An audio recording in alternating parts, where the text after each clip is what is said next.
오늘 본문은 예수님과 제자들이 예루살렘으로 올라가는 장면을 우리에게 보여줍니다.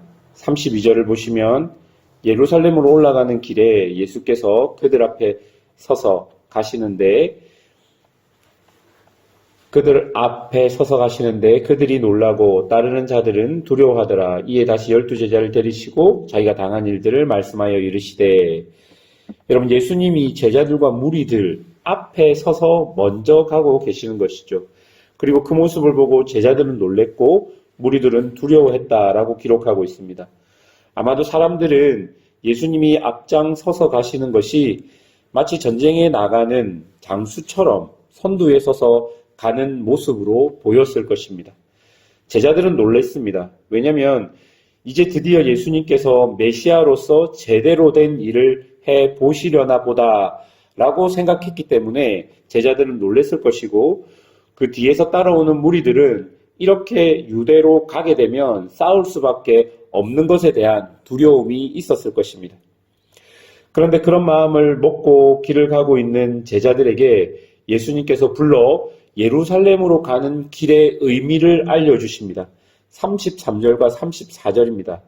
보라, 우리가 예루살렘으로 올라가노니 인자가 대제사장들과 서기관들에게 넘겨짐에 그들이 죽이기로 결의하고 이방인들에게 넘겨주겠고 그들은 능욕하며 침뱉고 채찍질하며 죽일 것이나 그는 3일 만에 살아나리라 하시니라. 예수님은 제자들에게 저번보다 더 구체적으로 종교 지도자들이 자신을 이방인, 즉 로마인들에게 넘겨주고 제수를 사형할 수 있는 권한이 있는 로마인들이 예수님을 고난 주게 되고 그리고 죽일 것임을 말해주고 있는 것입니다. 그리고 3일 만에 다시 살아나실 것도 이야기하고 있는 것이죠.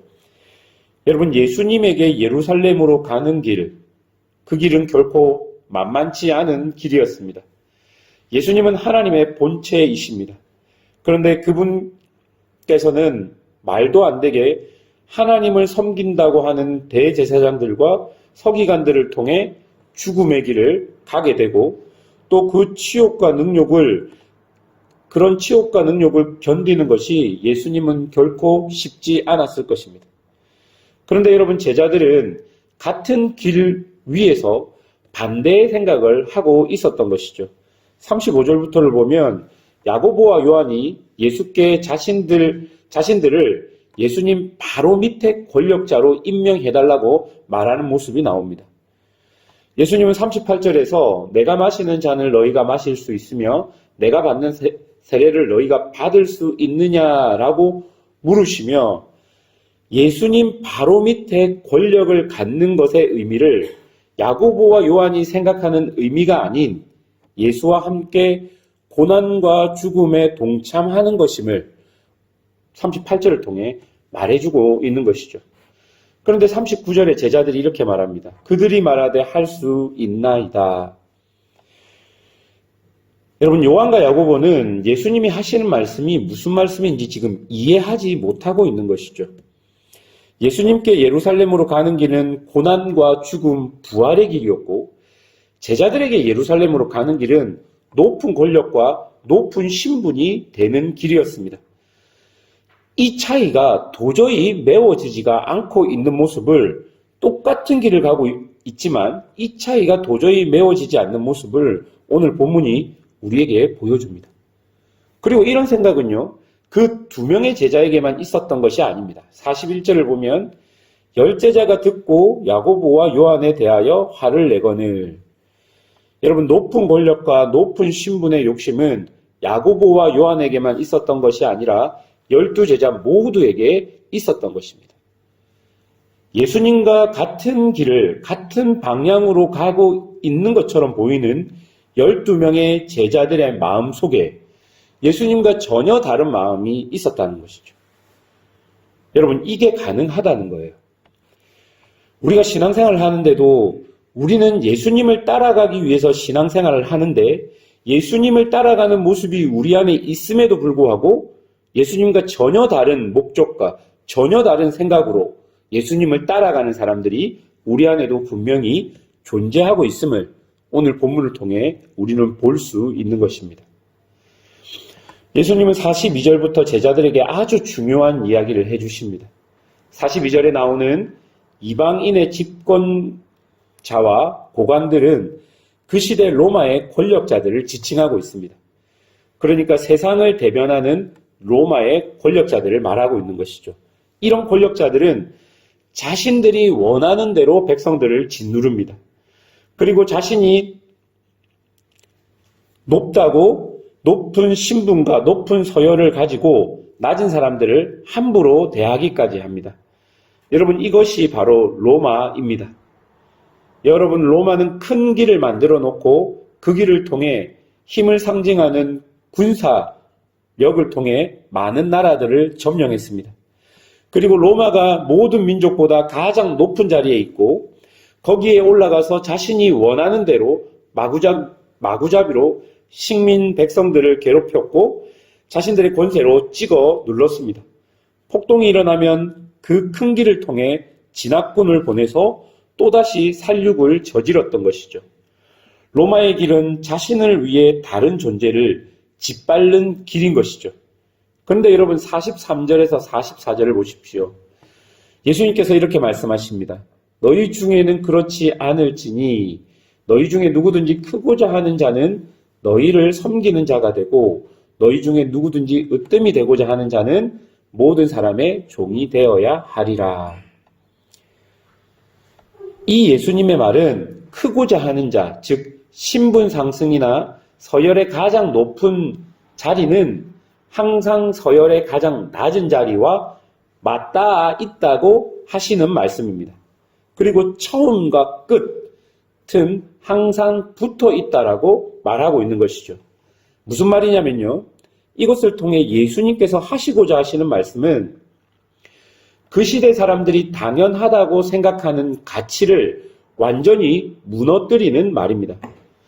여러분, 오늘 본문 앞에서부터 우리가 쭉 살펴본 것처럼 어린아이를 무시하는 것, 사회적인 약자를 배려하지 않는 것, 여성들에게 이혼의 권한을 주지 않는 것, 재물이 많은 것에 대한 그 시대 사람들의 가치. 여러분, 사실 이런 모든 것들은 그 시대 사람들은 아무 이상하게 생각하지 않을 정도로 당연하게 받아들여지는 것이었습니다. 그 누구도 거기에 대해서 질문하지 않았고 혹 다른 사람이 그렇게 행동한다 할지라도 아무도 죄라고 여기지 않았습니다. 그런데 예수님은 그게 아니라고 말하고 있는 것이죠.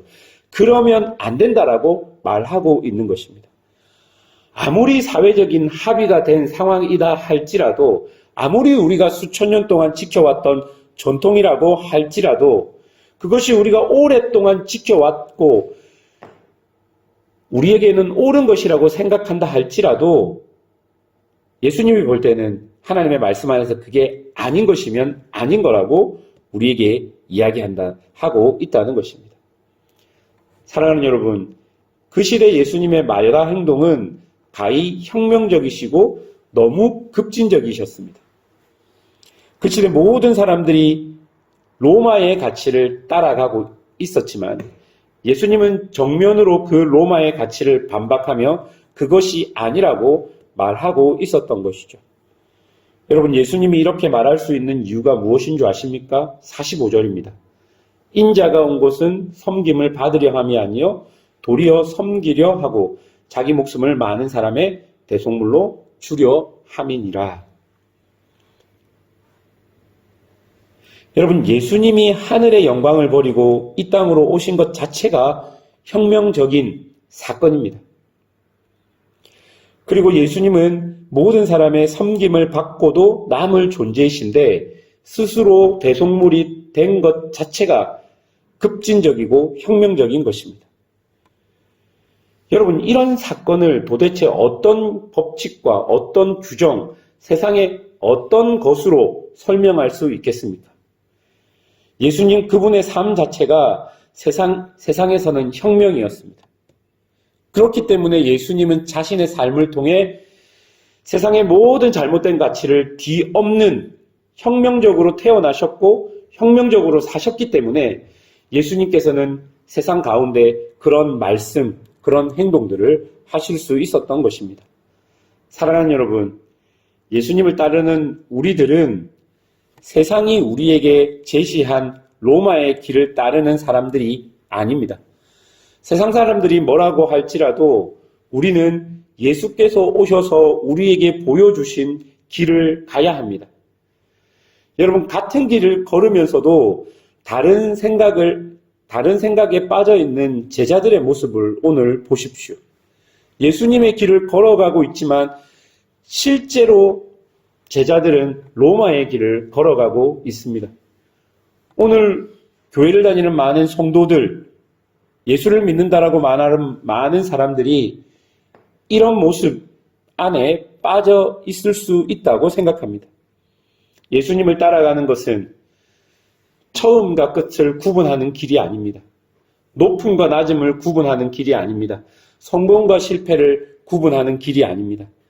실패한다 할지라도 예수님의 길이라면 따라가는 것이 혁명적인 삶이고 예수님을 따라가는 삶이고 급진적인 삶인 것입니다. 그런데 세상에서는 이게 혁명적이고 급진적이다 할지라도 믿음을 가진 사람에게는 당연한 길이 되는 것입니다. 오늘 이 말씀 앞에 여러분의 마음 깊은 곳까지 한번 이 말씀 앞에 세워 보십시오. 여러분은 신앙을 가지고 있으면서 혹시 로마가 제시한 세상의 길을 걷고 있지는 않은지 한번 살펴보십시오. 정말로 여러분이 예수를 따르고 있다면 그 따르는 모습이 여러분의 삶에서 어떻게 드러나고 있는지를 한번 곰곰이 생각해 보십시오. 오늘도 이 말씀을 가지고 이 새벽에 하나님 앞에 서서 여러분의 모습을 돌아보고 고쳐야 될 것이 있다면 고치고 수정해야 될 것들이 있다면 수정하고 그런 은혜를 받는 시간들이 되기를 주님의 이름으로 축원합니다. 기도하겠습니다.